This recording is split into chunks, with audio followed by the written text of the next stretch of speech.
Osakidetzak eta medikoen sindikatuak betetzeko zailak diren 953 lanposturen lan eskaintza publikoa adostu dute. Urteetan hainbat arrazoirengatik gutxi geratu diren plazak egonkortzea da helburua eta lanpostu horiek erakargarriago egiteko hainbat pizgarri onartu dituzte, besteak beste etxetik lantokirako joan etorriak lan orduen barruan aintzat hartzea.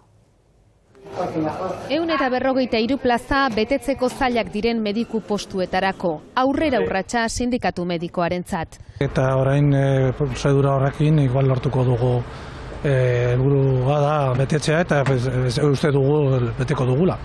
Osasun sailak aurreratu du plaza horietako batzuk zein herritan izango diren.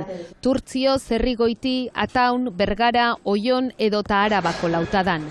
Espezialitatei dagokienez, familia medikuntzako 108 plaza, pediatriako 18, ospitalez kanpoko psikiatriako 12 eta ospitalez kanpoko haur psikiatriako 5. Eta pizgarri batzuk onartu dituzte plaza horiek erakargarriagoak izan daitezen. Joan etorriko orduak edo bete behar diren orduak lanpostura joateko, kontuan izango dira lan orduak gisa. Bete gabeko mediku plaza asko herri txikietan eta landa eremuetan daude, baina badira hiriburuetan ere hemen Donostian esaterako betetzeko zailak diren plazak. Batzuetan arratsaldeko txandak izaten direlako eta arrazoi ezberdinak tarteko honelako etengabeko arreta guneetan lan egitea ez da erakargarria izaten medikuentzat. Apirilean zabalduko dute epea, lan eskaintzan izena emateko, meritu bidezkoa izango da eta prozesua udarako amaitu nahi dute.